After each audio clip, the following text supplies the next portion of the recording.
ಬೆಳಗಾವಿ ಜಿಲ್ಲೆಯ ರಾಮದುರ್ಗ ಪಟ್ಟಣದ ವಿದ್ಯಾಚೇತನ ಆವರಣದಲ್ಲಿರುವ ಗುರುಭವನದಲ್ಲಿ ಮಂಗಳವಾರ ಅಲ್ಪಸಂಖ್ಯಾತರ ಕಲ್ಯಾಣ ಇಲಾಖೆಯ ಅಧೀನದಲ್ಲಿ ಬರುವ ರಾಮದುರ್ಗದ ಸರ್ಕಾರಿ ಮೌಲಾನಾ ಆಜಾದ್ ಮಾದರಿ ಶಾಲೆಯ ವಾರ್ಷಿಕ ಸ್ನೇಹ ಸಮ್ಮೇಳನ ಹಾಗೂ ಎಸ್ಎಸ್ಎಲ್ಸಿ ವಿದ್ಯಾರ್ಥಿಗಳ ಬೀಳ್ಕೊಡುಗೆ ಸಮಾರಂಭವು ಅದ್ದೂರಿಯಾಗಿ ನೆರವೇರಿತು.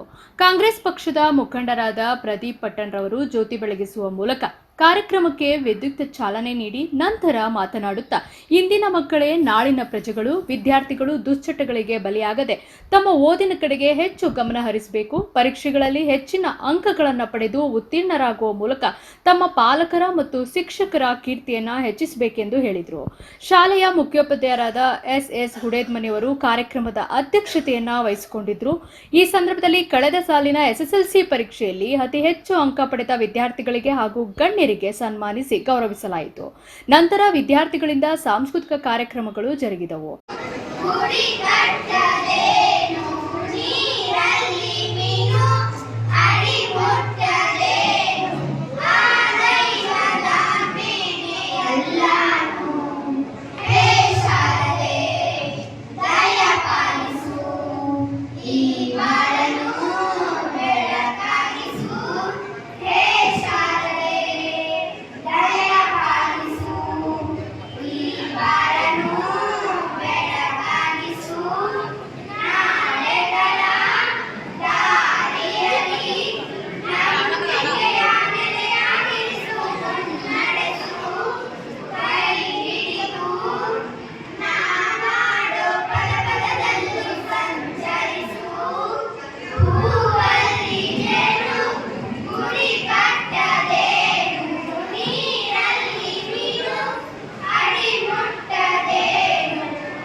ಅಫ್ತಾ ಸರ್ಮುಲ್ಲಾ, ಭೀಮವಾದ ನ್ಯೂಸ್, ರಾಮದುರ್ಗ.